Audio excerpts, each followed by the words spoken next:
We're gonna go live now.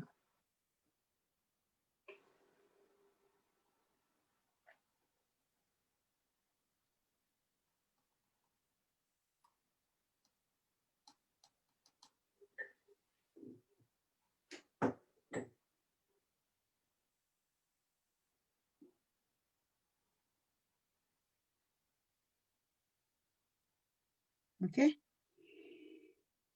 Hi. Okay. Thank you. Thank you so much. Thank you so much for joining us today.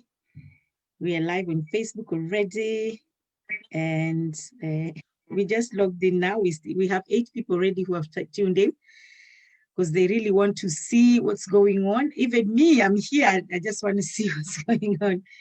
I want to hear what's going on. Oh, somebody said there's no sound. No sound? Okay, let me see. Okay, let's do this. Okay, yeah, there is sound now. There is sound. Okay, there's sound now. Are you up as Lydia, or are you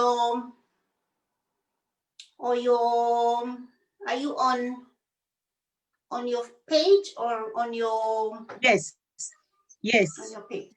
yes. I know somebody said they can hear us, so we are fine. We are fine. Right. Somebody's still saying no sound. Oh. Someone say we can hear you. Guys, can you hear us? I thought there's sound already. Somebody's saying they can't hear us. Someone is saying they can hear us. So I'm really confused right now. But okay. I think they can hear us. Okay, yes. Okay, good. Yeah, so she said good now, so we're good to go. Okay. So wow. So thank you very much for joining us today, Angela. You know what? Because of the what is going through right now with our teenagers, our youth, there's so much going on. And that is why this topic to me is very personal.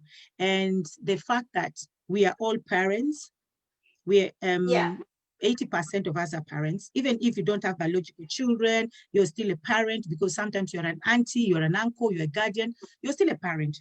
So I think a lot of us, I would say even 100% of us are parents, because even if you're still looking after even if you're a teacher, you're a parent, because when you have that child in school, you're looking after that child.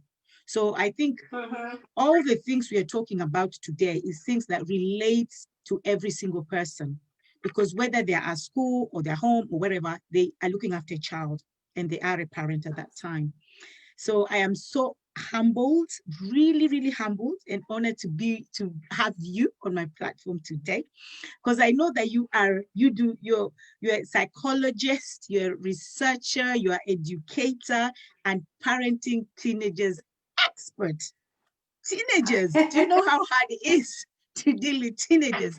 And for us to have an expert who is actually going to tell us and actually direct us to the right path, because right now I'm talking to you, Angela, there is so much, whether it's suicide, whether it's our teenagers out there killing themselves, whether they're on drugs, there's so many teenagers doing things that they're really not supposed to do. And I'm thinking, is it because of their upbringing? Is it us as parents? I don't know. I don't even know anymore. I can't even say I know, because I'm not an expert and I don't know. So I'm so happy to be here with you today. So, but before we start, I would just like you to introduce yourself more. Introduce yourself. Tell us who you are, and when you're introducing yourself as well, I want you to tell me or tell us what actually drove you. What was the initiative? What drove you to start working with teenagers? Because trust me, it's hard. It's So hard. It is hard. I'm so humbled by you inviting me to come here, and I am so grateful for this opportunity, and even for you having that forum for us to talk about issues that actually affect us. This is just a God-sent moment, and that's how I see it. I see it as a sacred moment. So, and I want to treat it as such. And what I can say is the reason I narrowed down to becoming a parenting teenagers expert, even when I was seeing my psychology, and for me, it's seeing the changes that are happening, especially in our teenagers' mind, and knowing this as a very opportune moment to turn things around. I want you to imagine that in teenage years, they have a sort of identity crisis, and that because they're trying to establish who they are trying to be independent, they're trying to break away from everything that we have taught them. So that is why they behave as they do. But let me go back to the reason I actually decided to focus on teenagers. I have worked with young people for a very long time in very different settings. I have worked in prisons, I have worked in the community, I worked with young people with special needs, I have worked with mainstream, and I have worked with very rich kids and also very poor kids. And there's one thing that is constant. A kid, deep within themselves, all they need is connection. And that's why, if you've heard me speak, I keep saying that the greatest present you can give your young person is your presence. Your presence, and that's the greatest present. So for me, when it comes to teenagers, I just thought this is a time where we can change the game. We can truly change the game for them, because they are at a point where they are understanding what's happening, but what they need is guidance and being guided, right? What they want is models. What they want is mentors. What they want is motivators. The time, you know, when they were younger, we tell them what to do and they did. We tell and yell. I mean, most parents tell and yell when they're younger and the kids jump. But the challenge comes when they decide to take ownership. And at that age of 12, from 12 and onwards, is when they're trying to tear away from us. Their independence, there's a lot of happening. Their faculty, if you know about the teenager's brain and our brain, we have a frontal lobe. That's where the executive functions happen. So at that age, that is when they are developing it. And that's why it's like, and there are so many things we'll talk about as we go, but that's just how I narrowed down to actually working with teenagers, because I think this is a very opportune time for us to change the game. Yeah. Wow. Thank you so much. That introduction was fab. It was phenomenal. Thank you so much. Well, now, because of what you've said as well, the kind of children you've worked with, I mean, you've worked with every sort of child. So you can't say, oh, somebody can't stand and say, yeah, but my child has special needs, you don't know how to deal with them, or my child is a very bad teenager, or my child is this. So you've dealt with every sort of teenager. So that is why I am, once again, I'll say I'm privileged to have you here, because then you're going to talk to all of us. You're not going to talk to only a certain class of parents. You're going to talk to all of us. So first, before we start, I know that because I work with teenagers as well, but not in your extent whatsoever. And I'm not actually qualified to talk to them, or I've not done psychology or anything. It's just that they see me as a cool auntie, an auntie that understands, an auntie that doesn't judge them.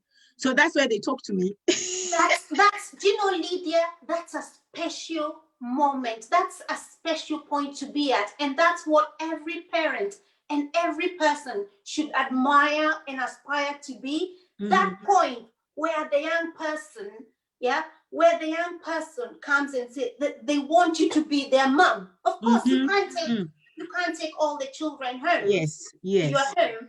But they get to that point where they tell you things that they have never told someone. That is the point. And it's all about connection. And we'll talk about it.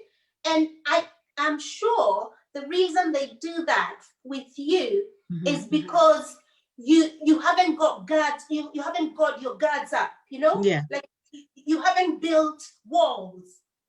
So they see you as someone who is approachable, as someone who is accessible, and someone who understands, and your presence is not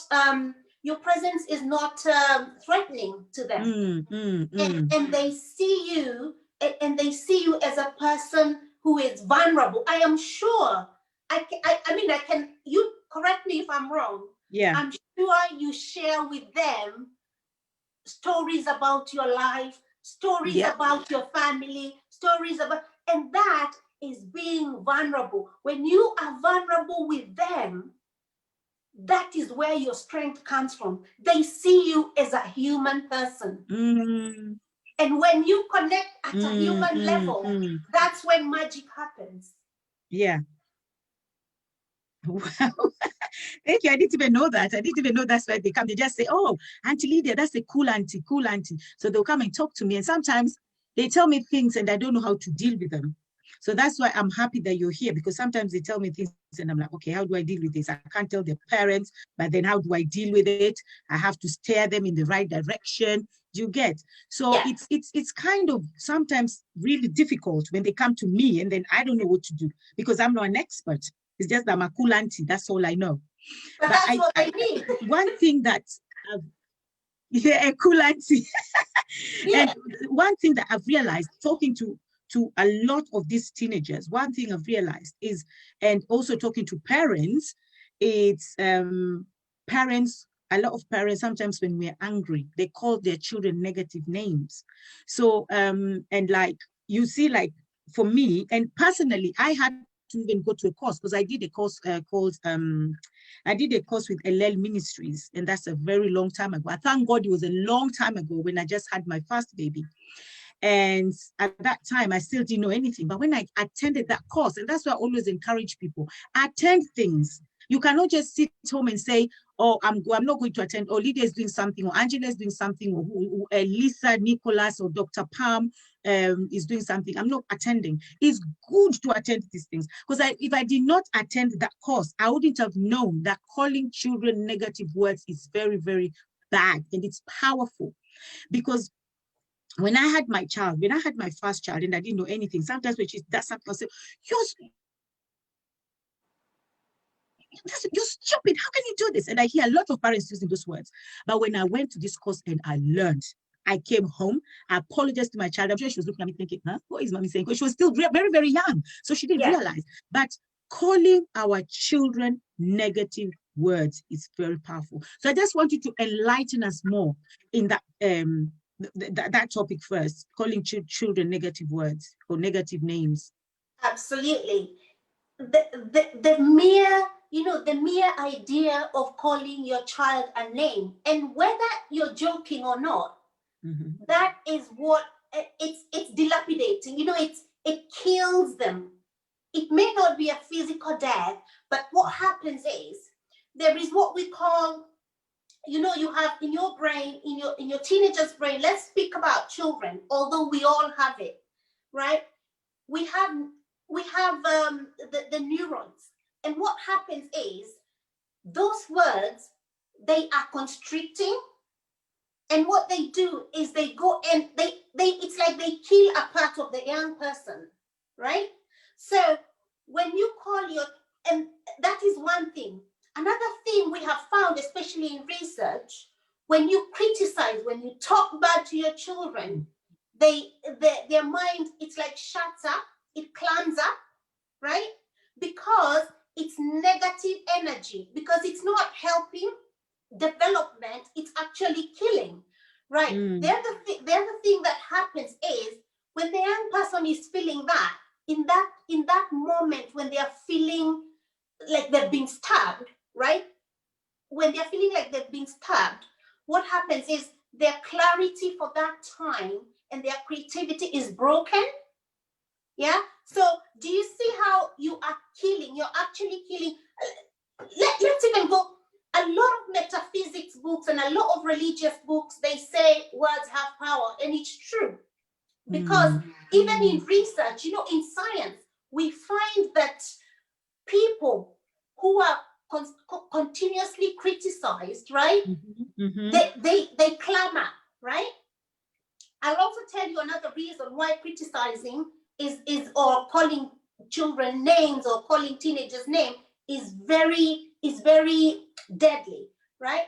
But before I say that, what we find is, can you believe even plants, when we did an experiment, and there was 3 plants, right? So there's this plant A, B, and C, right? And what you see is, and it was just, they put positive words towards one plant. The other one is what we call neutral, so nothing happened to it. The other one was negative words. Can you guess what happened? Wow. Plants, not even humans, plants. Not even humans, plants. Do you That know is what powerful. happened? Mm-mm. The plants that had negative words going to them, that you are beautiful, you are amazing, it bloomed. The next one, it just grew as normal because it was a neutral. That's what we call control. And then the third one, where there was negativity towards it, it died. And that's just plant, right? Of course, because of ethics, we can't do that with people. Mm. But what we know for sure, and when kids visit our places, and when we have sessions with kids, we know that kids who are constantly criticized, or kids whose parents or caregivers use negative words, are very subdued. Some of them are very subdued, and then when they grow up, they become teenagers, because they want their independence. They start using the same words towards other people. So there's that, they become aggressive. Yeah, they become aggressive. But then what happens with these kids, when we talk to them deep within, when they open up, you see that all that has happened is that someone was, what I call it, shredding and scathing someone's self-esteem. So that person is so wounded, they are so wounded, they cannot excel. And sometimes, especially, we might think, oh, the kid is doing well in school, so there's nothing. There's not. But the stories they tell themselves in their head are just crazy stories. Another thing I'll talk about, words. We use words are labels, right? And in psychology, we have the theory of labeling. What happens is, when you label someone, they take the shape of that label. And that's why. Wow. Yeah, when you label someone, they take the shape of that label.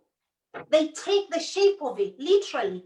And that's why sometimes you meet a kid, and I have met, for example, there is a kid I met, obviously we can't mention names or anything like that. Yeah. I met a kid in college who had failed his GCSE maths over and over and over again. And the first words I said to him is that I could see his potential, and I could see he's capable. I asked him, show me what you can do. And he said he can't do anything. So you know what we did? We started from basic. And from that basic, I said to him, I think you've got very good basic here. You can do this. You can do this. You can do that. And as I continued to work with him, reminding him what he's capable of, reminding him that he's capable, reminding him that there is, even when he got 1 out of 10, he got that 1. Yes. Right? He got that 1. And you know what? The GCSEs was happening in May, or I met the kid in about October. And I'm telling you, when they did the mocks, they thought I had, they thought I had told him the answers. And I said to them, I was even investigated. I said to them, I can't do that. It's unethical for me to do that, right? But the kid said to them, even he said to me, he had never met someone who told him that he could. Oh. Can you, you know, those are some of the stories, Lydia, that make me get up in the morning just to tell one person that they can. I'm telling you, kids stop me in the streets. They're like, miss, you know, miss, like, you know, and they're like, oh, remember this time, remember this, you know, I passed, or all sorts of stories I hear also. Why? Because as parents, we need to give, what I say is, these children were given to us by life, by God, and our job is to continue the life, not to kill life. So everything you say, everything you do, ask yourself as a parent, am I a conduit of life, or am I a constrictor of life? Before you open your mouth, before you do something, ask yourself, am I propagating life, or am I killing life? So just ask yourself, constricting or conduit? And of course, we don't always get it right, because later on, we're going to talk about how maybe we were raised up, and sometimes we have paradigms, what we call paradigms, you know, our thought processes that maybe was messed up when we grew up. And sometimes we just subconsciously, we bring up these things the same way that we were brought up. Like for example, calling kids names. Yeah. And someone will tell me, oh, don't do that. They told the kid, even, by the way, including teachers, because I challenge the language that we use. The teacher will say, oh, you didn't get that, you numpty. So when you call someone numpty, what happens? Yeah? The young person begins to believe, actually, I'm a numpty. Yes. And the teacher would say, I was joking. I was only joking. No, but these kids, when you call them names, it sinks into their subconscious mind, goes into their neurons, and that's what they believe. So we have to be very careful. Just take a moment before you say something, before you do something. Ask yourself, am I giving life, or am I killing life? Exactly. And you know, even words like, oh, you little devil, those things, I always, when somebody say that to me, because I know it's something, especially in this world that we're living in, right, in the UK, they like using those words when the child is, oh, you're so cute, a little devil. I'm like, no, please, don't call that, don't say that to my child. My child is not a little devil. You can say little angel. And they look at you and think, oh, are you for real? But they don't understand that every word, and this I'm talking to all the parents, especially those ones that want to become parents. These little words, even Angela, you know, like some parents now, like especially back home, they'll say, oh, you're stupid like your dad, you're this. And then they actually they're telling you indirect that your dad is actually stupid. So even as much as you're stupid, your dad is stupid. And then the dads will say, you're stupid, like you're ugly like your mom. So it's always about, the children are always suffering. It's like we brought them here to suffer because the dad is abusing them, the mom is abusing them. And the child, like you say, it goes into their subconscious and it sinks in. And then I'm really surprised as well when you say that if you label the child, they take the shape of that label. That is powerful. That is powerful. It's called that. If you want to go and Google it, even Google it, look for the theory of labeling and how the kids will rise or fall to our expectations. Yes. Wow. That is, and to be honest, the one thing that a lot of parents have in common, is calling children names. Yes. It's yelling. And I know sometimes we get angry, but I always tell parents, and that course is the course that helped me. That's why I say, guys, attend courses. If you hear there's something, just go and listen. Yes, you might know everything, but there's only one thing you don't know about, and you might hear it in that course that you attend. So I heard that if a child does something, you have to separate the child and the behavior. Absolutely. And this I learned, I didn't know. So Yes. when a child behaves silly, you have to. So even my children used to laugh, and all the aunties or their friends that come to my house, they know that there is no child who is stupid. There's no child who is an idiot. It's the behavior. Your behavior is silly. Your behavior is stupid. And I don't even like using the word stupid because stupid is too strong for me. So I always say, why is your behavior silly? That is a very silly behavior. That is a silly behavior, silly, naughty behavior, stupid behavior is always the behavior. So Yes. if you identify these two, separate them from the child. There's no child that is stupid. It's the behavior that they just, is the behavior that is stupid. The behavior is unacceptable. The child, the young person, the teenager is always acceptable. And I'm telling you, Lydia, I've just said to you that some of the kids, I'm talking kids who are in prison for like not very good crimes. I mean, not crime is good, but I'm talking what we call Section 92, which is, murder, rape, But I'm telling you, when you separate the behavior and the person, and you see the person and you see them for who they are, in the same way that they learned to do this bad, they can learn to do that good. And that is why we who are in those positions, whether you're a parent, an auntie, a teacher, even doctors, this is something we just have to keep saying to everyone.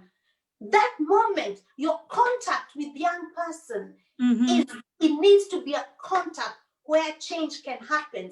And change can only happen when we see truly the human person that the young person is. This kid is taking drugs, right?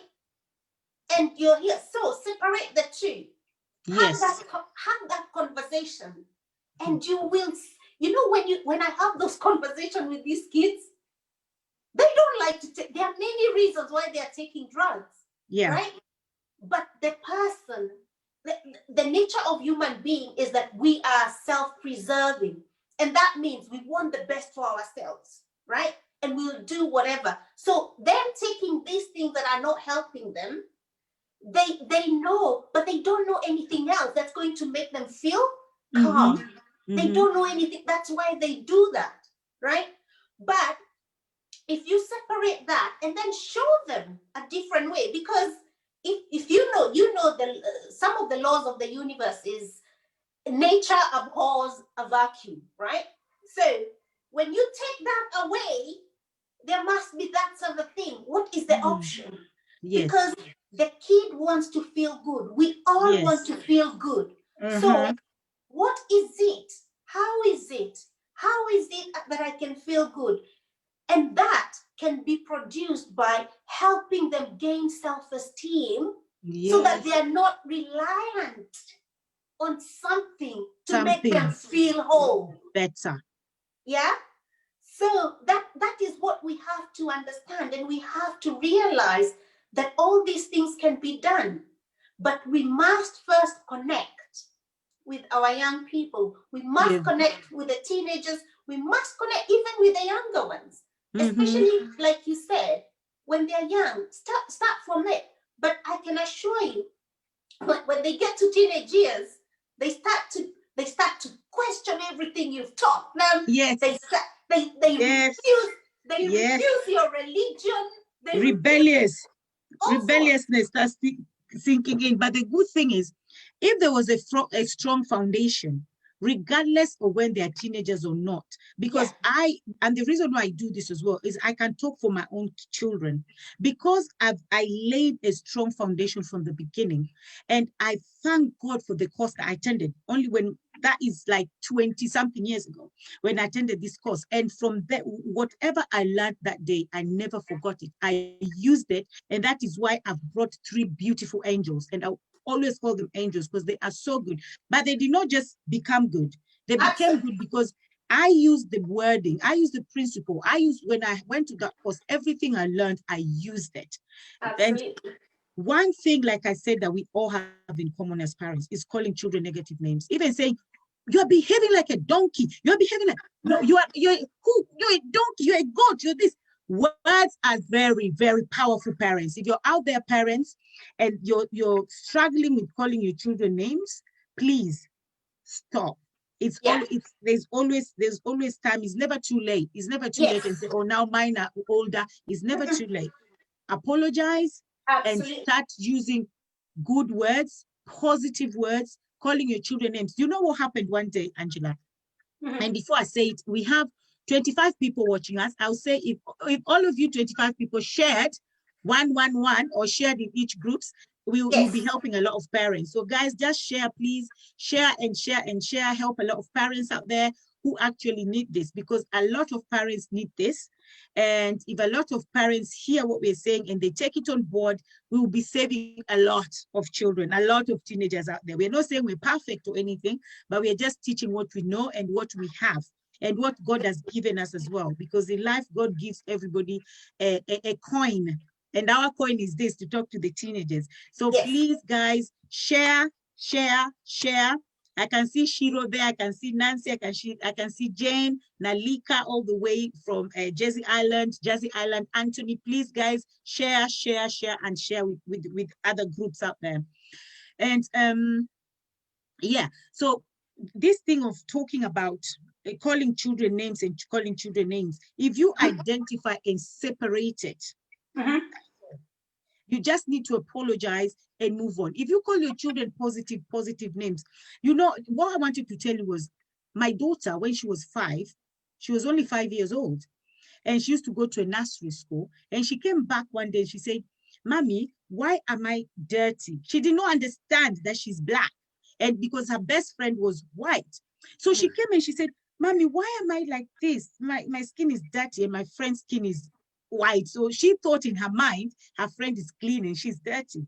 And I was like, "God, give me wisdom. I need wisdom Yes. to answer this." Yes. So I told her, the reason why you are the way you are is because you're a beautiful Black African princess. Amen. And beautiful Black African princess are like you. And then she goes, "So my friend is not a Black African." I said, no. She is beautiful, but not a Black princess. By you, Yes. you are a beautiful Black African princess. So from that day until today, now my daughter is 22 years. One day they even called me when she was now in secondary school. They said, "Is your daughter actually a princess?" And then I said, "Why?" Because when she was 5 years old, I told her that. And until she's now, she knew she's a princess. And That's every it. time before she left her house, I told her, "Who are you, sweetie?" She said, "I'm a beautiful Black African princess," because she started questioning her skin. And I had to come in and tell her that, no, sweetie, you are beautiful. And because I planted that in her mind, until today, she knows that. I never called her negative names. I never told her, yeah, because no. So we have to be very, very careful what the words we tell our children. Because like you said, words are very powerful. Absolutely. Extremely powerful. And like you said, Lydia, it's never too late.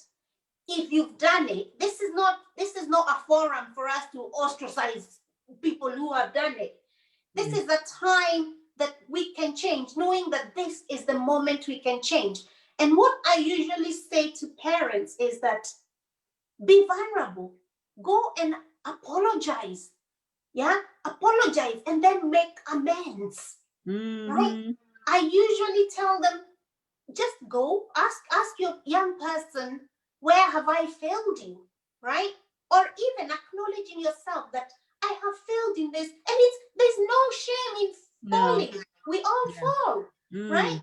And then apologize, and then make amends. And there's something that happens again when you apologize, because you have humbled yourself, you have become a vulnerable, they see you as a human person. And again, that is where those relationships are built in a very, very magnificent way. Yes. So there shouldn't be any shame in asking, and again, seeking support, speaking to other people, so that we all know we're going through these things together. It's a common thing. And that's why I said to you earlier, if I mention some of the kids I've worked with, you'll be like, no, I can't believe that. But none of us, yeah, all of our teenagers are the same because they are human. They're going through the same mental processes.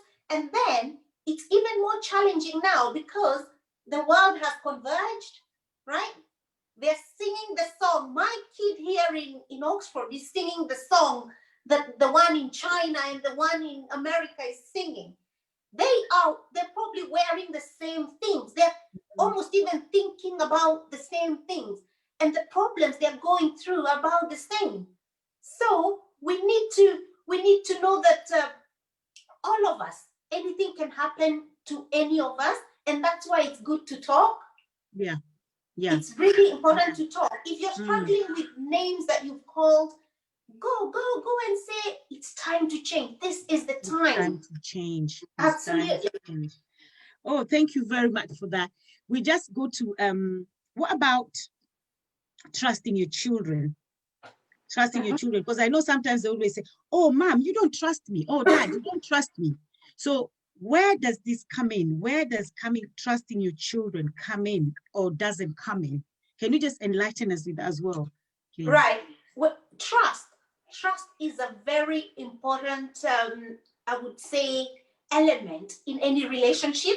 So think about yourself and your young person. For example, I have a daughter who is about 14 going to 15. And I look at it as a relationship, especially when they get to teenage years, or young adults. You're not caring for them. It almost become a peer-to-peer relationship, and that's what we need to think about. And trusting. This is what trusting does. When you trust your children, first of all, you're trusting in the power that created them. Remember, these children they came to us, right? This is a life that has come to us, and it came from life itself. So when you trust them, you're trusting in the power that created them. And also you're giving them confidence.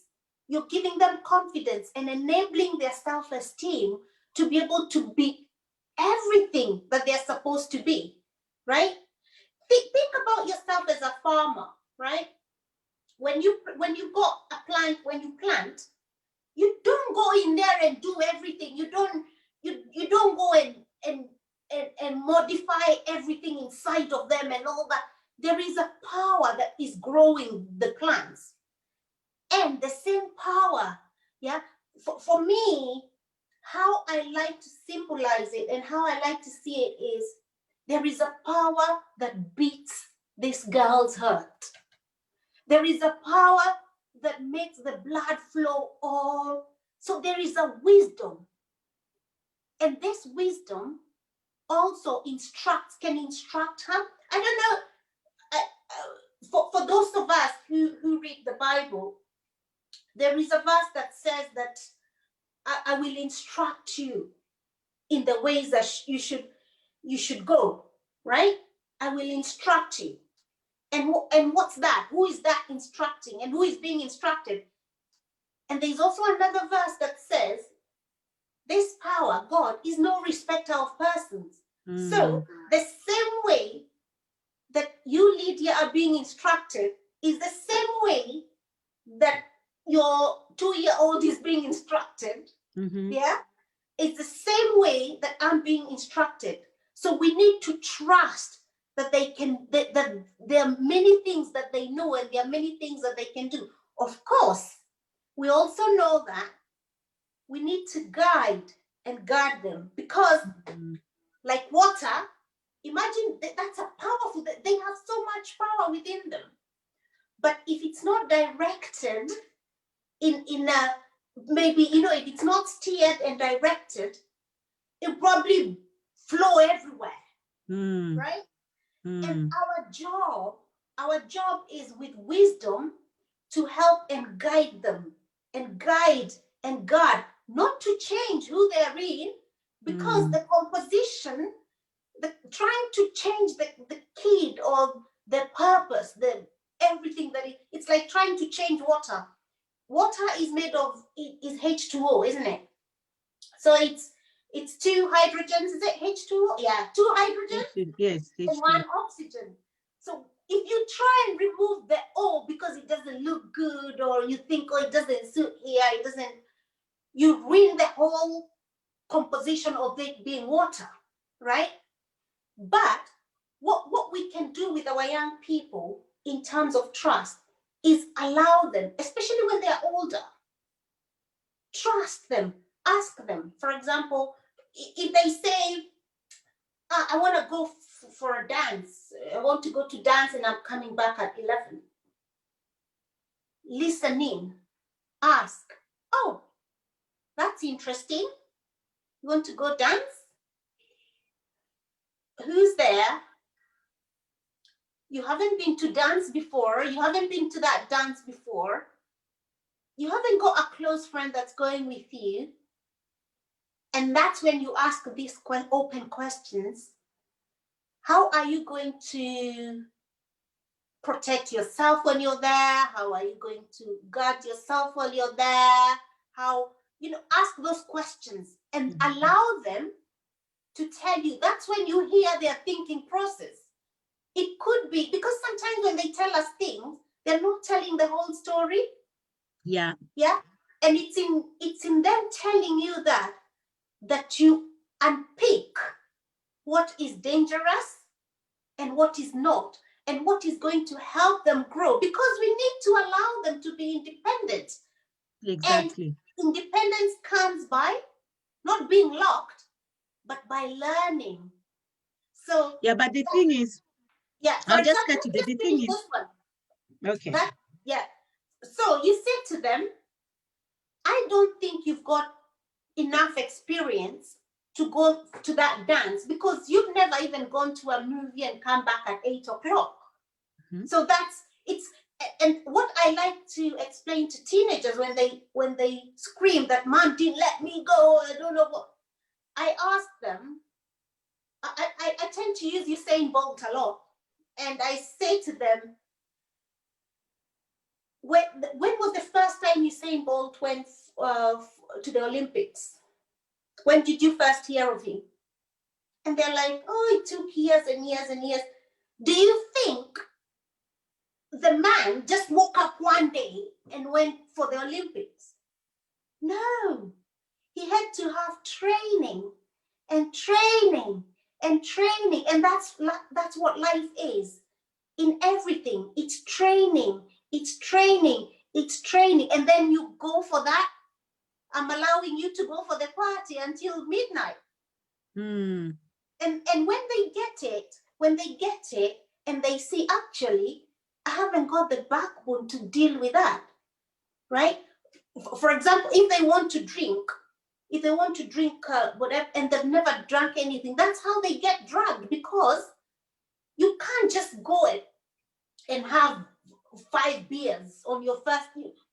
You shots, taking shots, and you've never done it before. Absolutely. So those are stories we need to, when you're talking about trust, when they say, even my one tells me, you don't trust me, and I say, that's not it. What I'm saying is, what about you start here, and then next time go there, then or sometimes you can even use words like, I actually trust you. It's the people out there that I don't trust, because you I trust. It's the people out there that I don't trust. So it is the clubbing that you're going to that I don't trust the environment, or it's not personally you. But I have a question here. Someone said, and also I just want to tell our viewers, please, you can ask questions, because this is a discussion forum, and we also have an expert here who is going to answer our questions as well. And we can also answer ourselves as well in the forum if anybody has a question. And like I say as well, share. And we have a question here, discussing about your children or discussing about your kids with other people may not be a good idea. Some people are malicious and may start discussing you and your children negativity. So how do you answer that? the thing is, we are supposed to, even when we discuss, right? You're not going out to tell, you're not trying to tear and wash your dirty linen into the public. What you're asking in your wisdom is, how do I deal with this? How do I deal with this? And how do I deal with this? And that's why it's very important to have a supportive and a safe group. Yeah, a supportive, a strong and safe, a safe person who you can ask these questions. And I always say, just talk. Whatever you do, make sure you talk. Don't keep it to yourself. And I can understand, because I remember a long time ago, my mom told me that she used to share some of the things that I did with someone, and then the person would like gossip or something. And it's not a nice thing when people are gossiping about your children. It's not nice, even when people are gossiping about you. So what you can do is join a safe group where you can ask these questions, where people are vulnerable, right? Even calling someone like Lydia, or even on message or something. We are parents who have teenagers, right? Look for a safe and supportive group or someone who you can say, you know what? I don't know how to deal with this. My kid went and they shoplifted. Yeah? And you're like, oh, no, let me tell you something. My one has shoplifted 2 times or 3 times. So what does that make you feel when someone is vulnerable with you? You begin to feel, actually, I'm not alone. I am not alone. So look for safe and supportive people to share these things. And just the thing is, don't keep it in yourself, because when you do that and you're not dealing with it, the kid continues to do it and you are getting frustrated.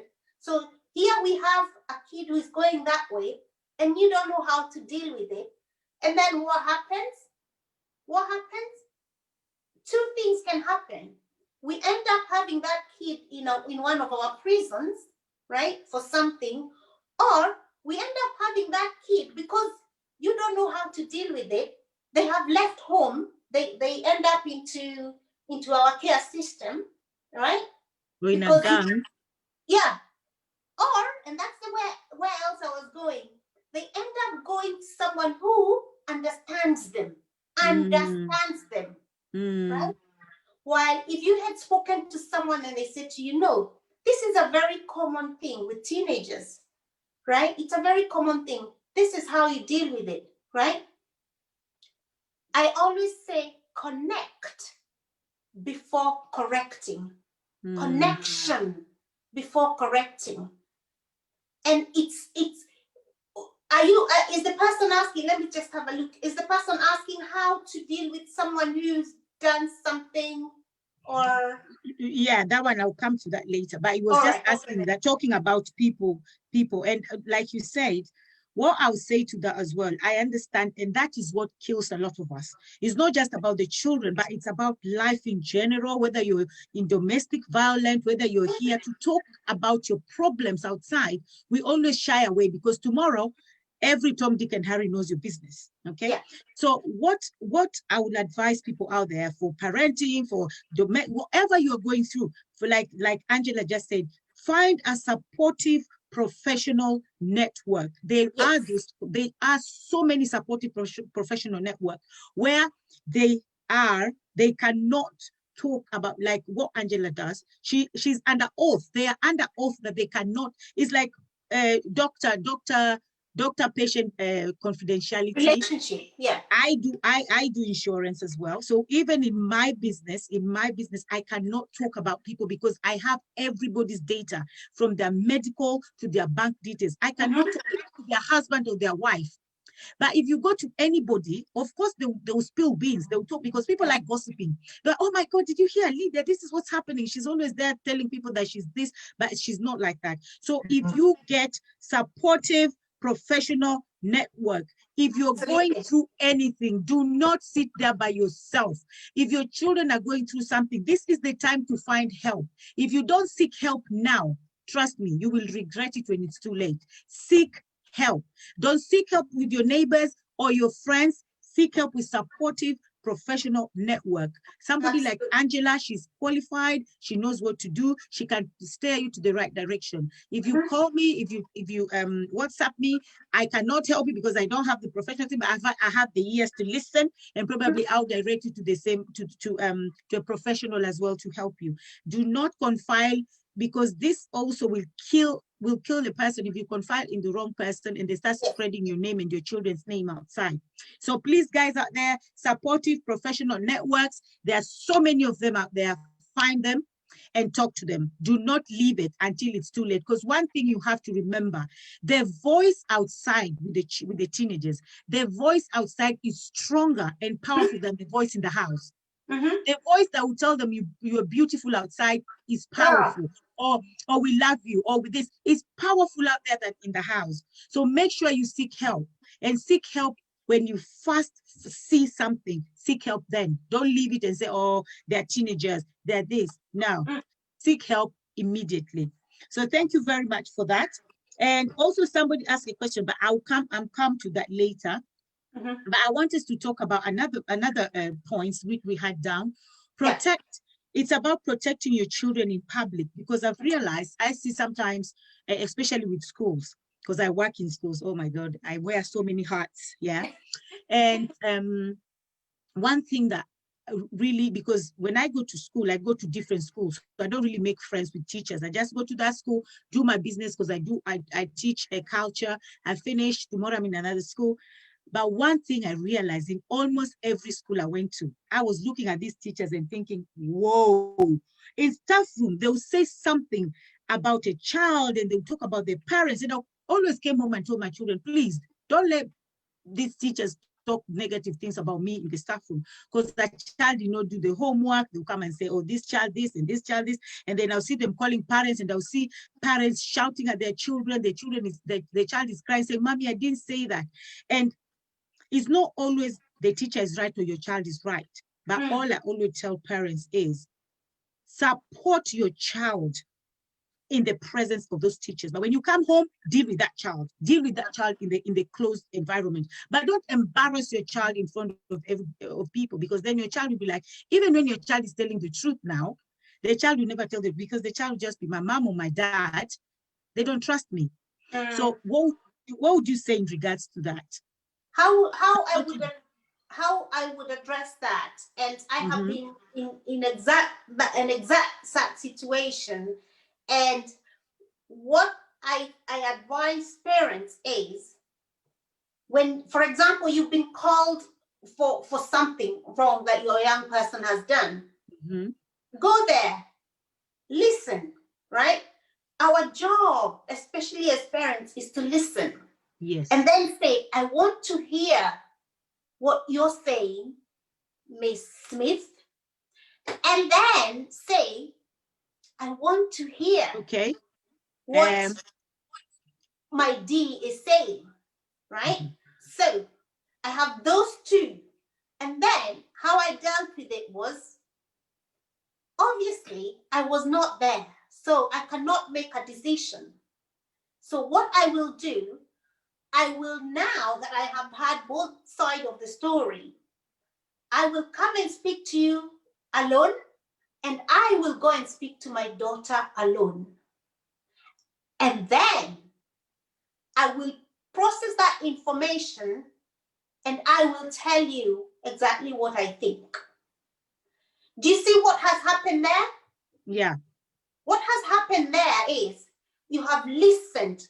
You have been respectful to the teacher. You have been to the child. Respectful to the child. You have not made any judgment. And what does that tell your child? Yeah.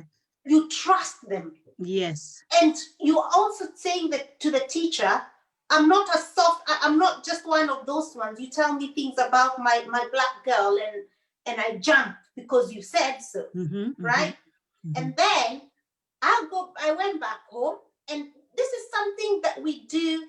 It's almost what we call restorative practice, right? So I go and speak with my daughter, and sometimes she'll tell me the truth. She'll tell me the whole thing. Sometimes they conceal some of the kids, yeah. And then I'll hear the other side, and then I'm a very big. I'm very big on showing kindness and forgiveness, right? Because I believe from that point, from that, when you treat people as human and as capable of growing, they rise up to that. And I have seen, I'm telling you, Lydia, I've worked with even gangsters, and sometimes because I'm small, they fear that something is going to happen, so there is backup for me and all that. Yeah. But when you are relating on a human to human basis, no one can hurt you. No one can hurt you. So anyway, in this situation, trust your young person. Don't embarrass them. Don't embarrass, but also don't jump to say they haven't done it. Yes, because you don't know.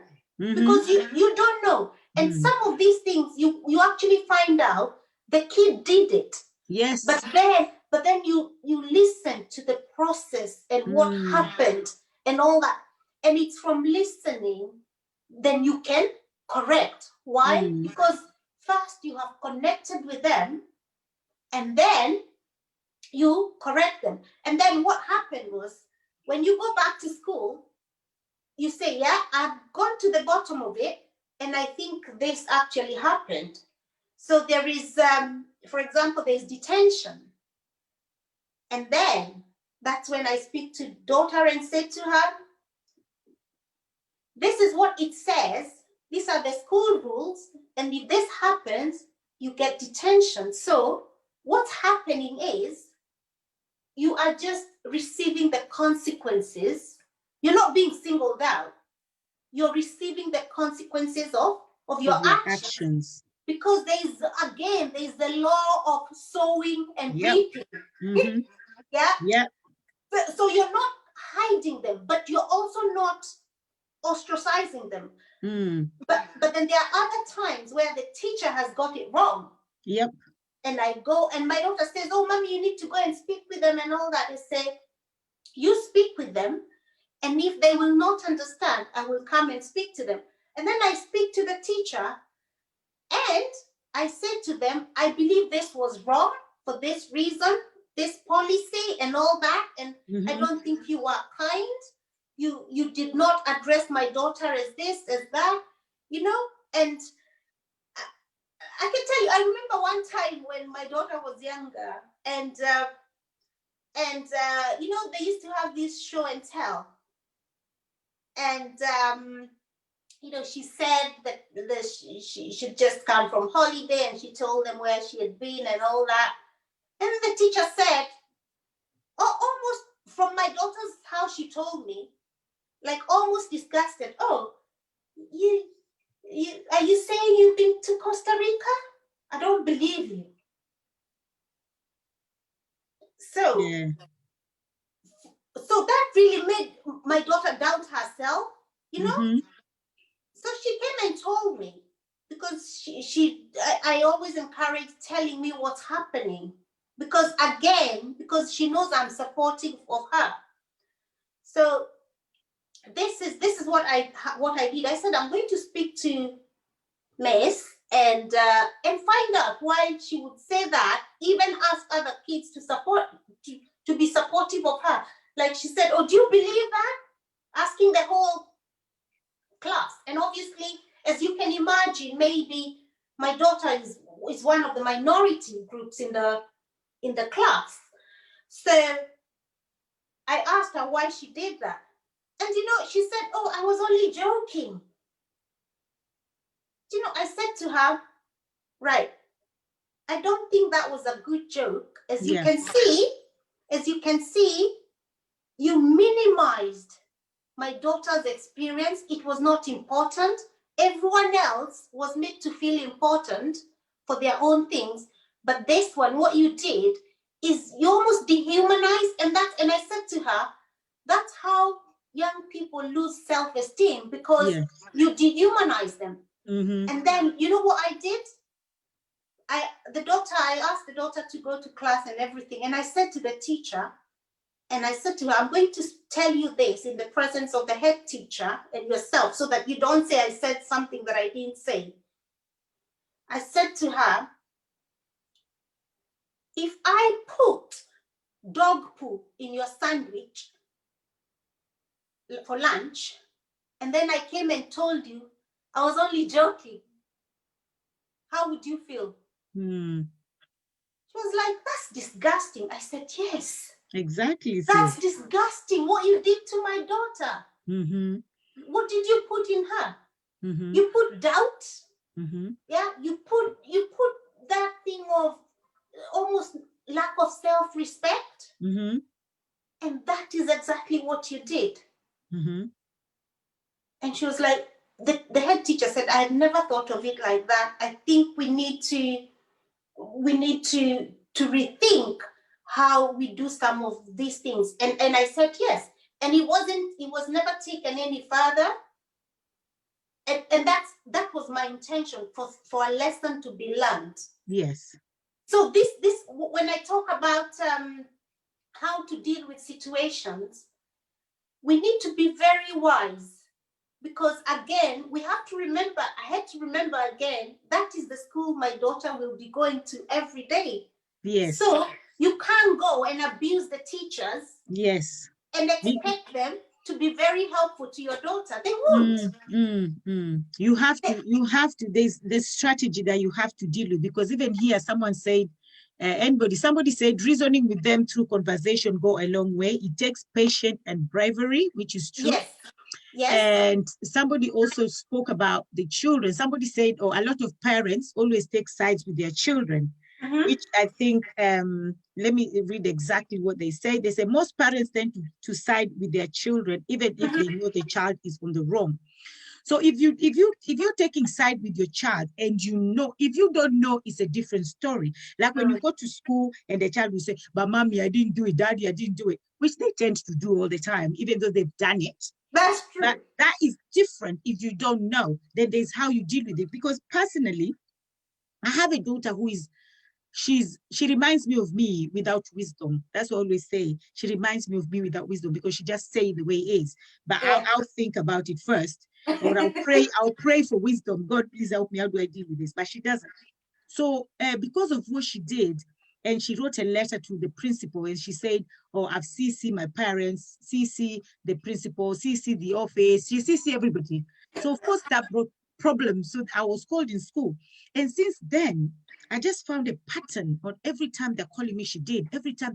And then I went back to the first time they called me, what happened? And I realized it's when she wrote to the principal, they were not happy that this little child can actually do that. So they were not happy for what she did. Yeah. So every time they'll call me, she did.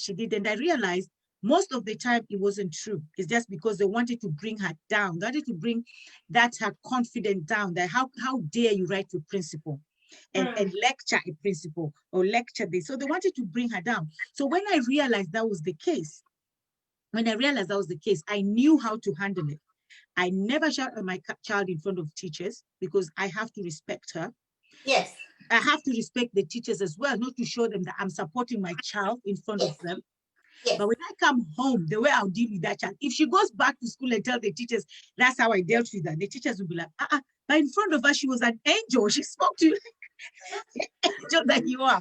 So I had to make her realize that what you've done is wrong. But yes. I cannot punish her in front of the teachers. Absolutely. I never do that with any of my kids. So the teachers will be thinking I'm supporting her, and she'll be thinking I'm supporting the teachers. But everybody in a private space. They know the truth. Everybody in a private space. And I know somebody also said that, what about Let us say you are picking your child from a class and the teacher says negative, i.e. behavior, a negative behavior about your child in front of the child. What can you do in this case? I think it's the same thing. In this country, they always say negative things in front of your child anyway. I don't think they always hide it. They always say, excuse me, miss, your child today in front of you. So how do you deal with that? I think you've answered that question already.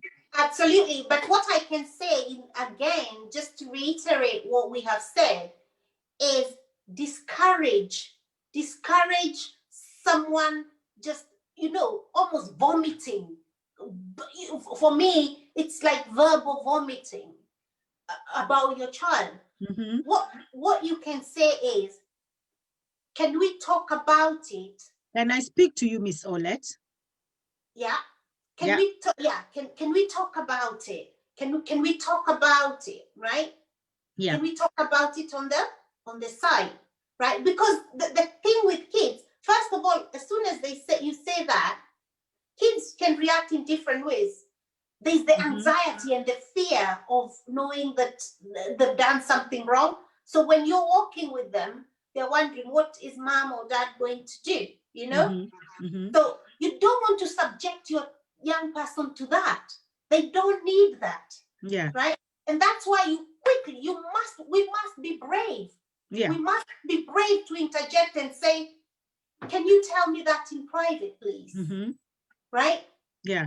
And then once you've been told, then you can ask your child, this is what I heard, this is what has been told, what is your version of it? Yeah, especially those who accost you at the on the gates. Those ones, if you've been called to school and then there's the three of you, your young person and the teacher, then that's a different forum, because then you can address it in the way I said earlier.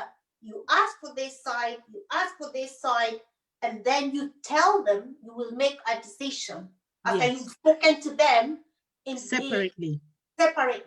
But those ones that accost you at the gate and start vomiting, you say to them, no, you have to be brave and say, oh, excuse me, can you tell me this? Because there could even be other kids hearing, listening. And then what happens? And other parents listening as well, and they start gossiping about your child. Absolutely. And then what happens? The embarrassment, the shame, the guilt.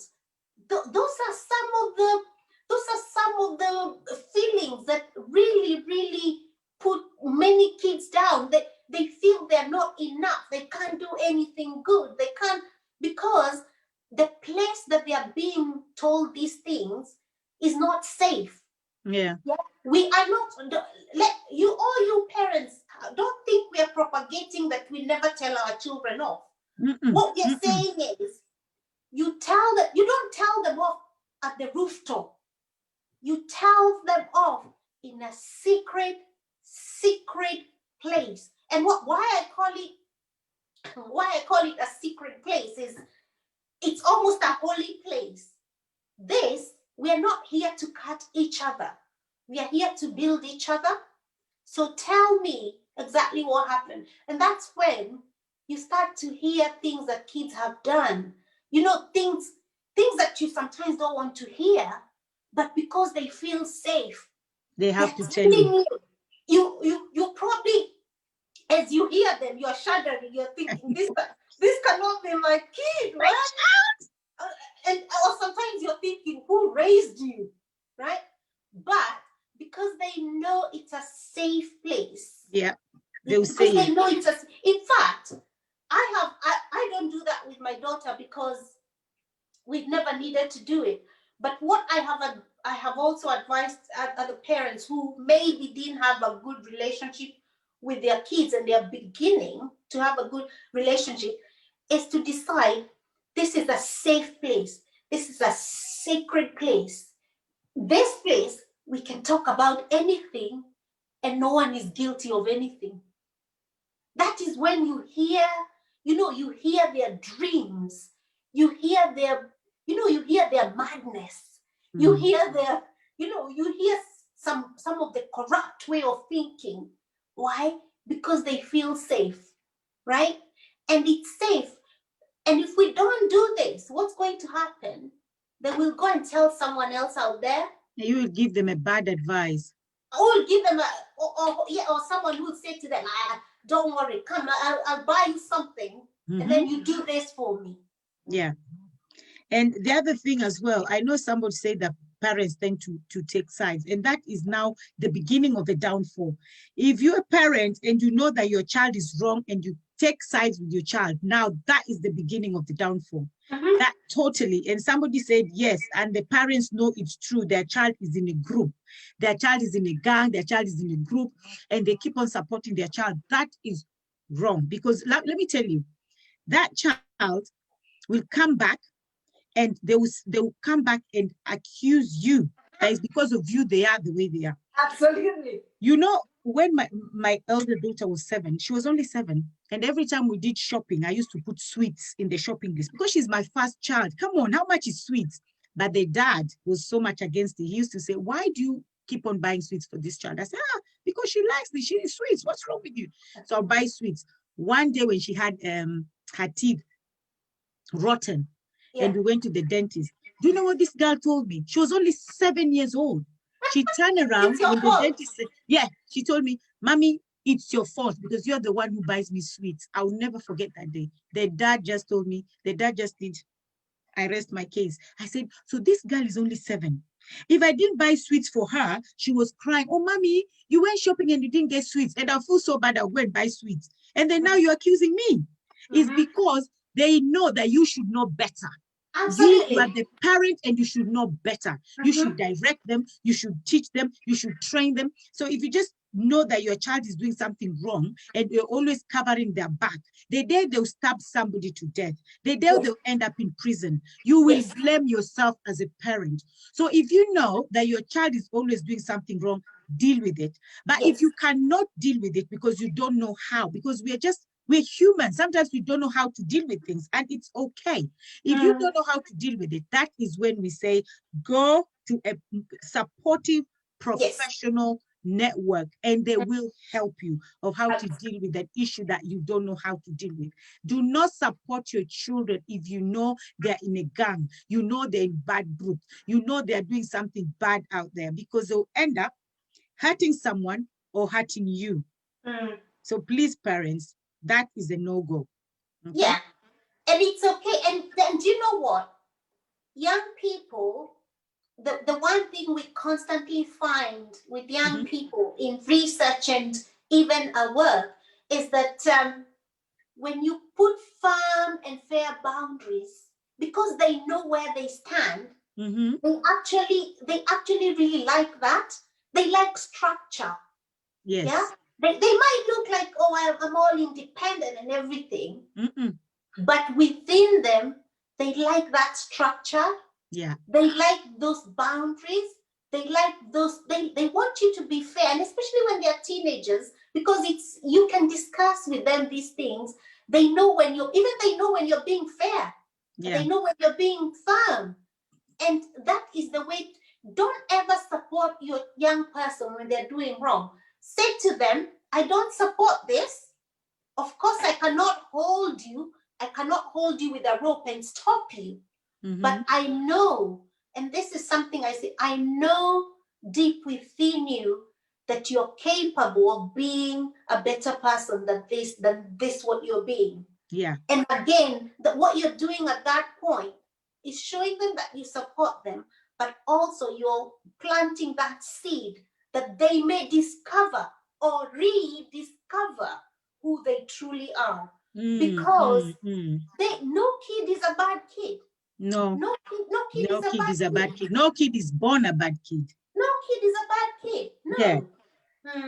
And the other thing as well that we were talking about is they do what you do, not what you tell them. Because I know parents always say, do what I do. Nah. Children don't, that's not what happens. They do what you do.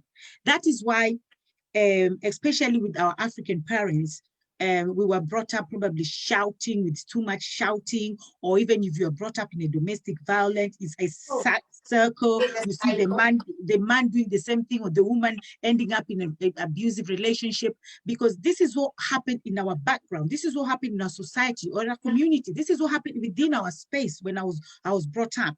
So because they do what you do.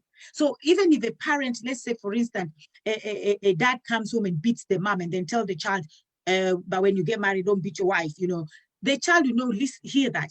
The child will only do what you do. So they do what we do, not what we tell them.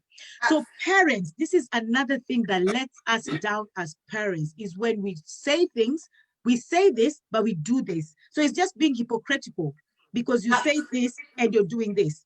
So let's talk about that as well. Right.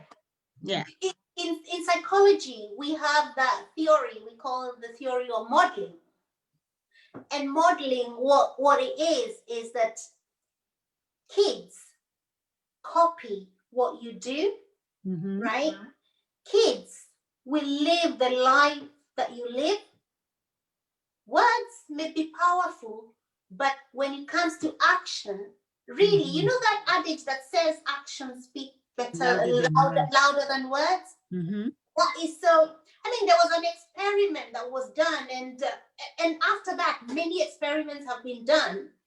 And what these kids observed their teacher just beating a doll. So the teacher would come and then just beat the doll. After a day, do you know what the kids did? When they got in, they just beat the doll. You don't even know why you're beating the doll. It was an experiment. And that's what happens. They observe, even for example, if I say to you, Lydia, look, can you touch your nose? Exactly. Yeah? So when I'm doing this, this works. So with teenagers, I said to them, go on, touch your nose. And they go straight and touch. Yeah, touch your nose. Go on. I said, touch your nose. And they're saying, Before they realize that's not a nose. No, even before they realize it's not a nose, they're doing it. And they're like, oh, and they say the words, oh, effing and whatever. Yeah, because observing, because what happens is observing, what you're observing is much more powerful than what even you hear. Right? And also when you observe, when you observe, there's a lot of, it's like a lot of your nerves come to life. When you see an image, they say, and again, think about the thing that says a word, a photo speaks. It tells so many words. Yeah, it tells 1,000 words, 1,000 words. Yes, that is a picture, yeah. So we need to be models. One of the things I say as well, if you want to be an influencer to your young person, because we are supposed to be influencers. The role models, yes. When we say it's modeling, when we call role model, it's real, it's modeling. Even before I talk about 3 M's of being an effective influencer, and I talk about modeling, mentoring, and then motivating. Modeling comes first. Why? Because you cannot be asking your teenager to wash and be clean and you don't do it. It doesn't work like that. Yeah, it just doesn't. We need to be models. We need that's the first thing we need to do. That's why sometimes we fail, because we are telling them to do what we say and not do what we are doing. And like you said about, for example, let's talk about domestic abuse, right? The kids see that you're being mistreated by someone, or the person's not being nice to you and all that. And guess what happens? Even though they don't like it, Yeah, because they don't, what happens is, our research shows us those kids, unfortunately, end up with people who abuse them, or they become abusers, right? So you're repeating the cycle again, again, and maybe some of us who have been in abusive relationships, we probably had said, this is not going to happen to me. But then, because those things are so deep-rooted in your subconscious, you even meet with someone and you think they are endearing, but they turn out to be the thing. It's like what you say, the thing, what Job said, the thing I feared most has come to me. Yeah. Has come to me. See? Because that's what's happening. That's what's regurgitating in you. That's what you know. So we need to be conscious.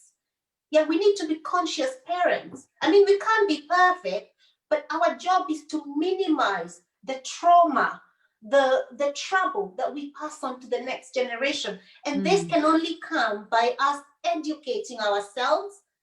None of us was born when we got our kids. You don't know how your kid is going. You're walking this journey with them on a daily basis. You don't know. But the only thing we can do is arm ourselves with knowledge and wisdom that is going to help guide them and guard them in their purpose, right? Our job is to support them in their purpose. Our job is to guide, guard, and love them as they follow their God-given purpose, because each one of them has it. And that's why, bless us, especially, and it's not just us African, of African descent. I know many of my white friends who, for example, one of them was a dentist, but deep down in his heart, he always wanted to be a comedian. So, but because this was what he was made to follow, he was made to follow. He got to a point, he decided, wait a minute, I have this one life to live. And I wish my parents had just allowed me to do this. I would have been my mentor, because the reason he actually left, he started talking about the leaving dentistry, is his mental health was getting affected. But he knew he always wanted to be something else. He wanted to be a comedian. But you don't tell doctors' kids that your kid want to be a comedian. They laugh at it, But I have another friend who again, the parents are doctors in Israel. He's an actor. And that's what he always wanted to do. And the reason he finally left, he was even in medical school, he left the country, was because he said, I can't take this anymore. He was on the verge of suicide. On the verge. And that's why, as much as we want our kids to conform, especially as Africa, like what's the comedian Gina, she says, if you're not a doctor, if you're not an engineer, or a lawyer, if you're not a lawyer, you're a failure. You are a failure to the community. Yeah, you're a disgrace to the community. No. Let us encourage them to take on that God-given purpose. If your kid that was actually a different topic. You're diverting from the one. I'm sorry. About. I knew you are so passionate about these things. So when I asked you, you'd be like, whoo. Right. But that was totally, this one was just, you are your child's role model. So you talked about 3 aims. And first one was modeling, and then the other one was mentorship and motivation. Yes, absolutely. Yeah. So sorry, I divert when I start talking about I know.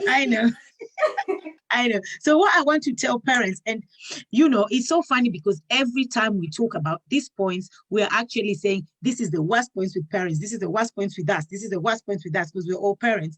But also this one, and somebody just said, you well put it, Angela.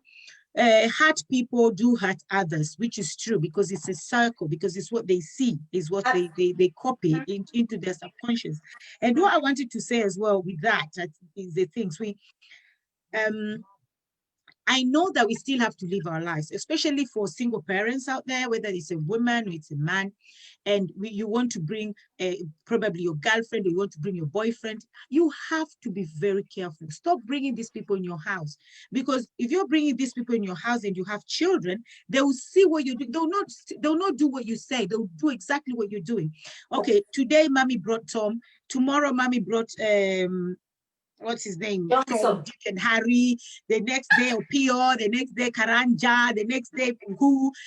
You understand? Every time. And you have girls. Yeah. Even if you have boys, you have girls, you have boys. Children see what the mom or the dad is doing every time. Tomorrow is this girl. I'm not saying don't have relationships. Of course, you have relationships, but you have to be careful around your children, who you bring around your children, especially if you have, I'm saying again, if you have girls. If you have girls, and especially bringing different men in your house, you don't even know what these men can do to your children.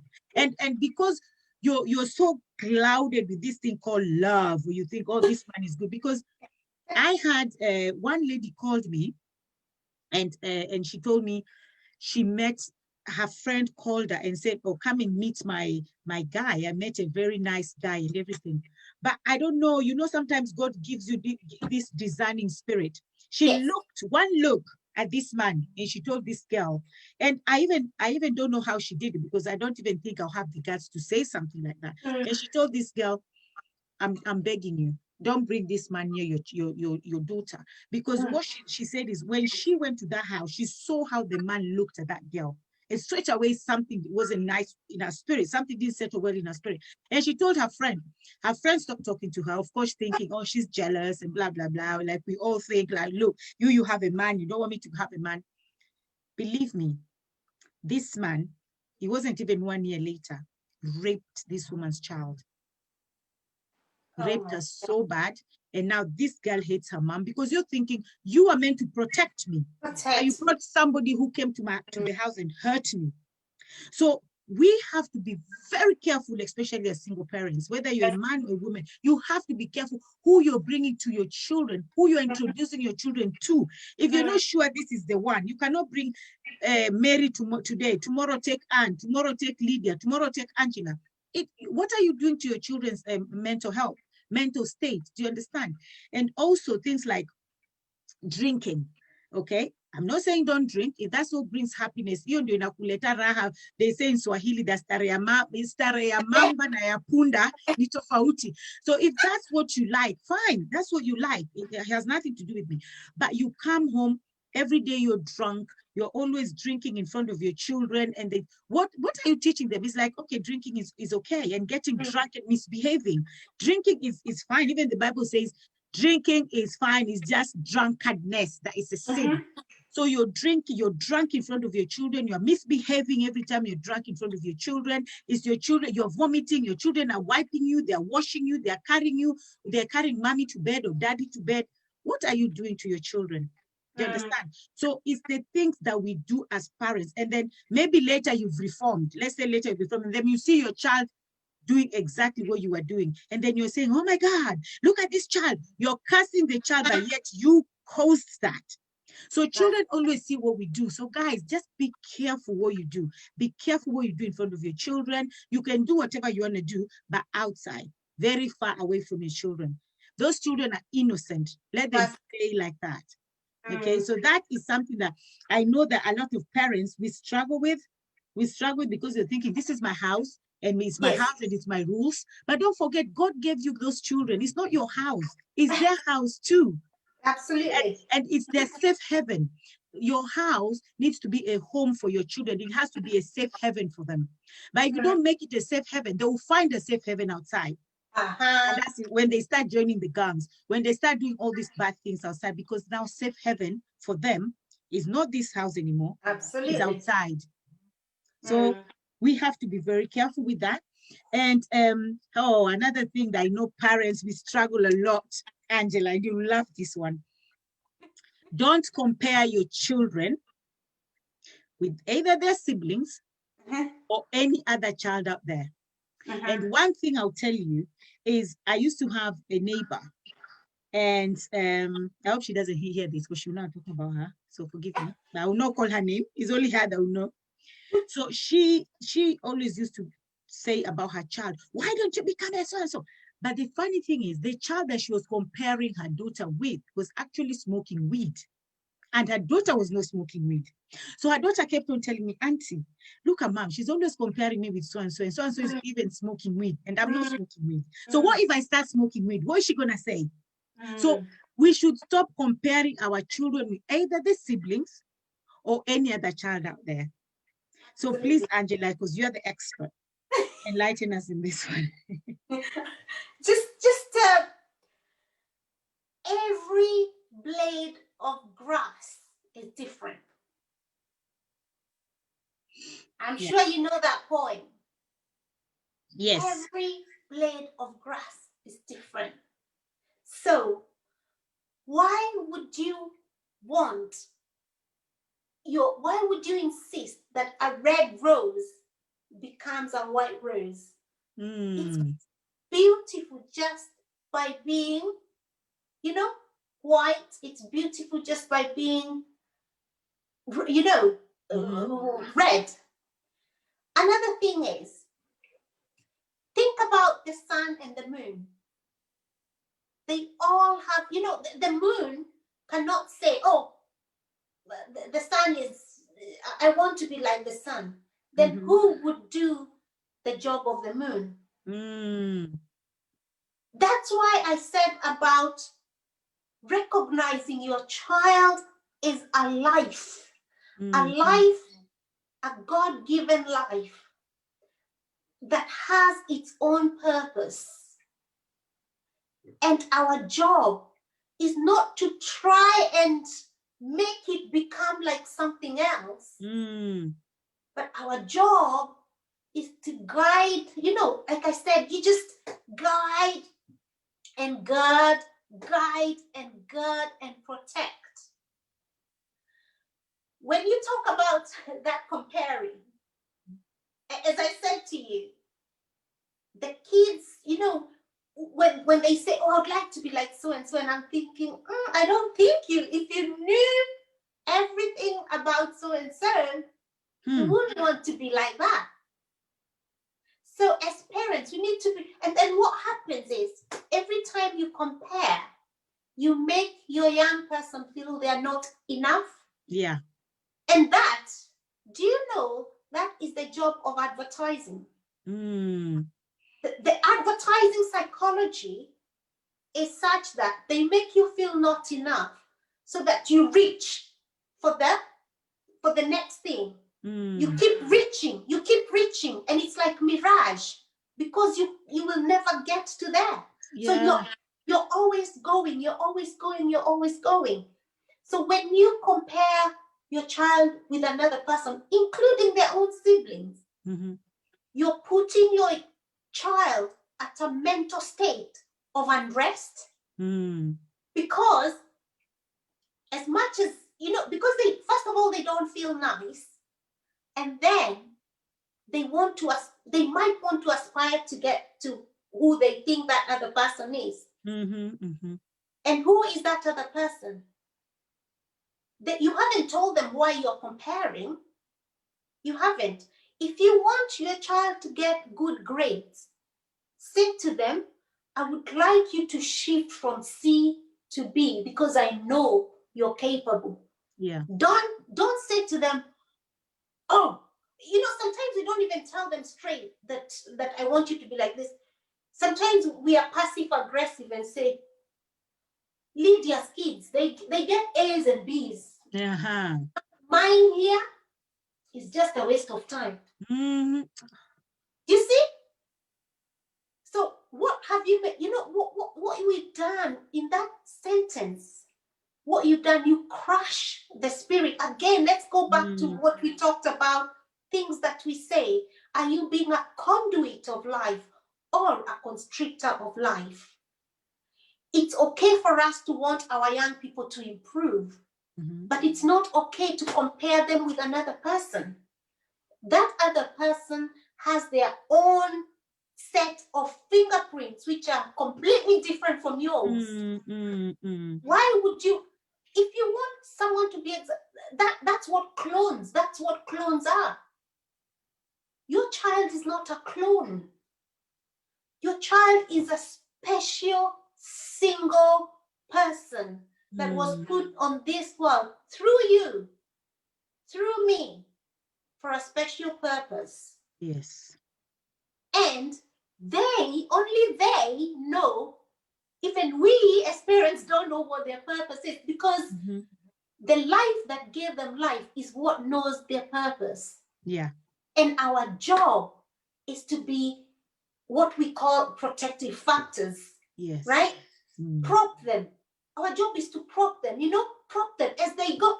Think about the, I don't know if you've ever grown tomatoes, right? When a tomato plant is growing, all you do is prop it. Put something, so that it goes up. So that's what our job is. Comparing is a very crushing. You crush someone's spirit, because you're telling them you are not good enough. You are not good enough. You are not good enough. And what I'm saying today, it's not that we don't want our young people to aspire. I know I've said to my daughter, I said to her, I know you're capable of getting an A here. Not because Joyce got an A, and not because this person got an A, but because I know you are capable. Yes. You are capable. And those are some of the words. If you want them to improve, show them what they're capable. Don't try and compare them with other people. And like you said, inside of them, when you compare them and they're thinking, wait a minute, this person takes drugs, this kid, when, for example, a mother was comparing a kid that was really doing very well. Yeah. And this one, this particular one is not very academically driven, but she is such a fantastic athlete, right? Fantastic athlete. So she spends a lot of time doing her athletics stuff, but a particular one, I won't mention it, but a particular athletic game. So this one was comparing her with that other person. What she didn't know and what she doesn't know, and obviously we can't tell her for confidentiality reasons, is that this young person who is doing very well, she has a boyfriend who, at the age of 15, they're having sex. And she's comparing her own child, who is so innocent, still innocent. Yes. So those are some of the things you need, because we don't know everything about someone. So don't, even you could be calling it out to yourself when you say such things. How many, Lydia, do you know how many kids of judges, of bishops are in prisons? Yeah. So many. So many. So many. Right? So we need to be careful about comparing. Yeah. Because we don't know the details. And again, our job is to help the young person identify their purpose, and we support them. And also by comparing as well, especially with siblings, you make them start resenting each other. So they're resenting each other as siblings, hating each other, but you are the cause of that. Absolutely. And then you wonder, why is it that you people don't love each other? Oh, my children, they're always fighting for it. But you've caused it, because you've always compared Lydia and Angela every time. Oh, but Angela is better than you. Angela is this. So Lydia starts resenting Angela for nothing. And then Angela too starts feeling bad for Lydia, because she doesn't want to be compared, but she doesn't know how to tell her parents. So it's and just to say that, I just wanted to read something as well. Just going back, I think we're going back a little bit. Somebody says, so after how long should single moms introduce Mr. New to the family? I think that is when we're talking about singleness. Do you want to answer that, please? Yeah, I can say it's not about months or years. It's, again, use your discerning spirit. Use other people to come, and use your girlfriends. I'll tell a story. When I was, my daughter's dad and I separated, divorced when she was 2 years old. And then after about 5 years is when I got into a different relationship. And for me, and all that time, I was meeting people. You meet people and you think, is this the right person? And you're like, no. So, and then there was a time I was dating, and then you start meeting people and you're thinking, when is the right time? When is the and my strategy, I'm very fortunate because I have a group of girls, a group of ladies who been very supportive, who are very supportive in my journey through divorce and through my singleness. And they were very supportive, and I cannot say how grateful I am to have that. But I also, like what we are talking about, being in a supportive group, I went for counseling. I'm not a person to shy from support, because I know what support can make you be. Without support, you can crumble and fall, right? So I went for counseling. I had people, some professionals supporting me and all that. But when I started dating, I met people, and I would tell my girlfriends, "Oh, I'm going to see this person." Yeah. And I would give them the numbers, just so you know where I am, right? In case of anything. And those are stories for another forum. But I met the person, the person I am with now. I met him, and then first of all, in just one of my dates, I asked one of my girlfriends to come. He didn't know that she was coming. She just came. Yeah. And what I wanted to check is the kind of person he is. For example, when there's something is thrown at you, what and how do you handle it? How do you handle it? Yeah. Can you love my friends from just being my friends? Do you have to make yourself up and look something different when you know my friends are coming? And that's what, and I did it again and again and again, a couple of times. And I asked my girlfriends, I said to them, this person, there's something about him that's resonating with me, but I also need to know what you guys think. Knowing me, what do you think? And only after I got, I think it was about my fourth girlfriend, say, we think he can cut he can just cut it, but we still have lot of time to go. That's when I thought, maybe then we can start having a relationship. I still didn't take him home. My daughter didn't see him until about the 7th month, and that is about the 6th month when I thought, maybe something can happen. I started saying to her, there's this person and all that. What do you feel? Would you like to? And because she was involved in my process of, I used to have this dream of the person I would like to have, and it was a faceless person. This person needs to be like this person. Do you know what my daughter did?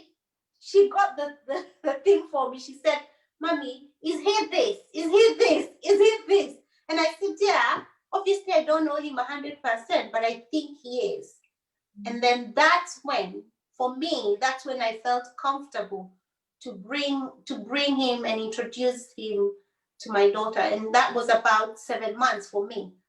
Yeah. And I'm not saying that everyone has to do what I did, but I think it takes a lot of discerning Yeah. Takes a lot of, you need to be sure. Of course, you can't completely say. You're sure, even after Yeah. 1 year. Yeah, because, but you need, especially us who have girls, we need to be extremely careful because we are setting a standard. Yep. We are setting a standard for our young people. We are setting a standard for the girls. And then, of course, when he came, that's something we had talked with him about. My daughter knew her dad, so you're not coming to be the dad. Don't even, you have to establish your own relationship with you're coming into a unit. So it's a process. And Yes. I would say, make it 100% safe and comfortable for your your young children. person, for your children. Yeah. 100%, because your first, and that's why we called Lydia when we spoke about this, the name of this this topic today is honoring your parenting, your most noble role. It's a leadership role. Yeah.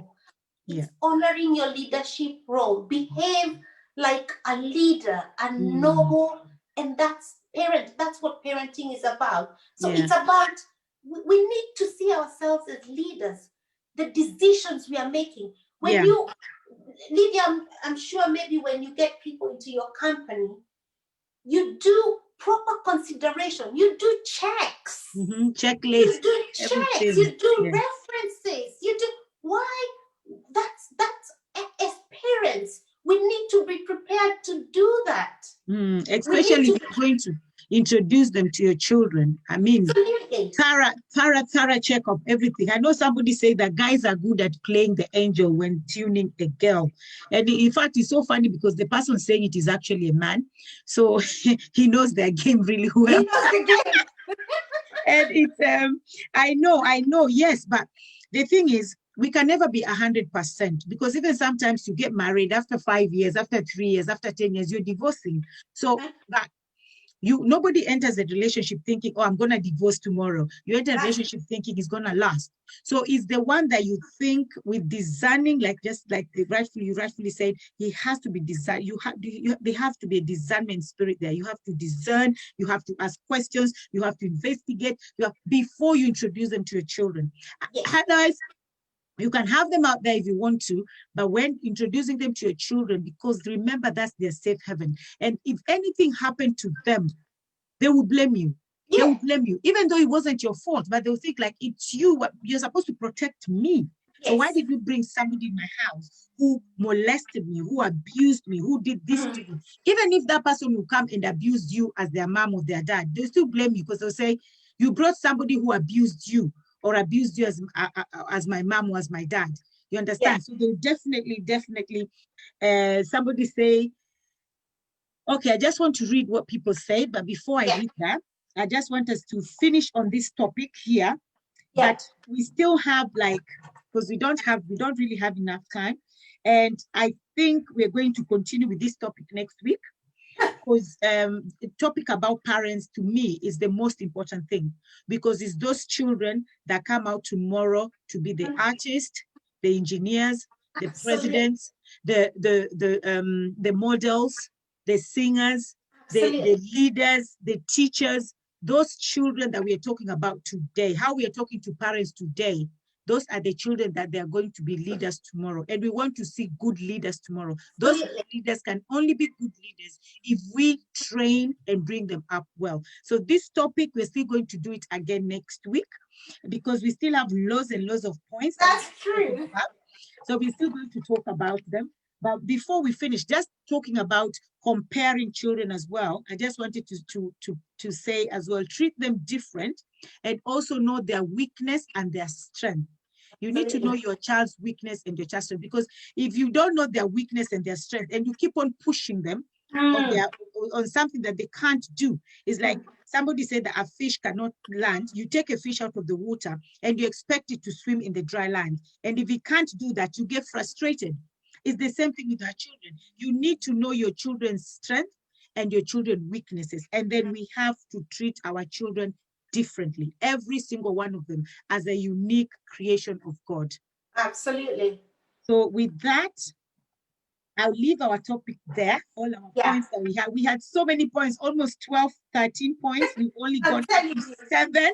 So we still have a lot to talk about.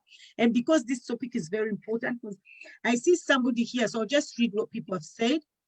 Somebody said, this is a nice topic, Lydia and Angela. Be blessed abundantly. I feel greatly inspired as a future parent. I have noticed quite a number of things which I will use to enlighten other aspiring parents as well. And then to the parents, we have a Kenyan Swahili proverb that says, udongo upatilize ugali maji. Okay. Yes. Udongo upatilize ugali maji. Yeah. So mold your children in such a way that when they leave to remember you as a positive role model, guide and counsel them in a positive manner to avoid stigmatization. Yes. Okay. And then somebody says some children tend to be protective of the single mom or dad and may make it very difficult for one to get a partner, especially girls. I know that.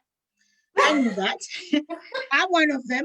But I think with that one is when you involve them. Yes. When you involve your children, you have to involve them. You cannot just one day spring on them and say, you know what, I met a man. So you guys are going to meet this man. What? They'll be like, excuse me, what is that? But I think with that, yes, there are some children who are very protective, but you have to involve them. Yeah, you have to involve them. And remember what I said to you that as parents, especially single women and even single men, have a sort of your dream person. Share that with. Remember, when they come, they're not going to be your kids' dad or mom. Yeah. But you will be sharing. You'll be sharing a life together.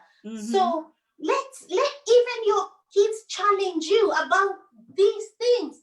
Why would you want a man who is not financially independent? Write it down. Why do you want someone who does not like to travel? Write the things that you want down and share with them so that they can also challenge you when that person comes. Of course, you probably are not going to get everything, but again, that is life. But when you involve them, as you said, Lydia, it makes the process much easier because it's acceptable. This person is acceptable. Yeah. Right? And somebody also said, yes, our children are the next leaders. Yes, that's right. And when it also comes to the comparing, I know one of the ladies who was saying, there's this guy is very rich. He has nice cars, a nice house, very, very rich man. And this lady was saying, oh my God, I wish my son can be like this, so and so. And I said, do you know where this man gets his money from? Like, no. I said, so why would you want your son to be like him? And then she thought about it and she was like, oh my God. I say, always want your children to be who God created them to be. Yes. Let your children be who God ordained them, chose them to be. Not even who you want them to be, but who God chose them to be. Let your children be that. Yes. That is the only time when your children are what God created them to be, ordained them to be, chose them to be, want them to be. Don't compare your children with anybody. Yeah. And your children are the leaders of next. Yes, I'm going to say that. So guys, we're almost done. Please share before we finish. Please share and share and share. I actually told somebody to share. They said they're going to charge me for that. That is so funny. Anyway, please guys, just share and share. And again, next week, we're here next week. I know somebody said that they were going to bed. And again, they said they can't because this topic. So they stayed until the end. So thank you very much. In fact, this person is always following me every time. Thank you so much, Joshua Olet. That's my uncle. So thank you very much. My uncle is my best number one follower. He's always there on my programs. He was there yesterday on Saturday. Again, he's here today. So thank you very much, Uncle Joshua. And I'd like to say that we are here every Saturday and Sunday. Saturday is from 5 to 7. Sunday is from 6 to 8. every Saturday and Sunday. So guys, and then Angela, you also tell people where to find you if they want to find you. But we are going to be here again next week, because this topic of parents is not just going to end. We have to finish our points, because we are helping parents out there. And at the same time, we are also helping ourselves, because also when you ask questions, you're also helping us. And like I said, it's through a course that I went to almost how many years ago, and I learned, and what I learned, I actually put it into practice with my children. And that is why I'll tell you, my children turned out to be who they are right today, because of what I heard almost 20 years ago, and I put it in practice. So it's always good to attend seminars. It's good to attend courses when people have it. Don't think that you know it all. Nobody knows it all, because I'm even sure Angela, as much as she's a psychologist and she does counseling and everything, she still attends courses. Same as me, I still attend courses, and I still attend seminars when people have. So guys, please share and share and share. And next week, we're here again, same time on Sunday, 6 to 8. We're here again with Angela. She's coming again to give us more insight, because she is the professional in this, and she's the expertise as well. And boy, Angela, thank you so much. You really, really, I mean, there were some words you were using. I was like, what? Well, I've never heard that. But thank you so much. You taught me personally. I don't know how many people out there, but you taught me personally so many things today. And I'll keep on working on them, even though my children are a little bit older, but it's never too late, because as I teach them, they'll teach their children as well. So it's not just me teaching my children now, you teaching your daughter. Is your daughter will teach her children, and her children will teach their children. By the time it's a generational thing, we have a community that is good. Do you understand? And also, just before we finish, I want to say that when you connect with your young people the way you do, you begin to change. And even you start to change the way you work, the way you relate with other people, because these ideas are not just, these are relational ideas. The way you relate with your young person, these are relational ideas. And these are the same ideas that actually make your business progress. Yes. These are the same ideas that make you be at peace with your neighbors. And these are the same ideas, when you internalize them, that make you be at peace with yourself.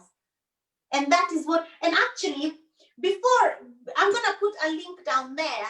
I'm going to give you one of my free trainings for everyone that's listening. So you can come and join us and see, really become, when we talk about honoring your parenting role, you actually become a transformational parent. You become a game changer. Yes. And that's what we want. Thank you so much, Angela. And somebody said before we go, thank you girls for the nice topic. This is a young mom who said that, thank you. And then we also have somebody who said this topic is very good for us WhatsApp dads. What's up, dads? That is nice. That is nice, Alois. That is, thank you so much. What's up, dads? And next week, again, bring more of WhatsApp dads, because we have more topic coming up about dads next week, and also moms and our teenagers. So thank you very much, Angela. And I'll see you again next week. And I'll see everybody else next week. So put your link out there. Put your link out there, and the free course. I want to join that. I will join that. Thank you so much. I'm so honored, Lydia, for this. Thank you so much. Thank you. All right. All right. God bless. God bless you. Bye. Bye.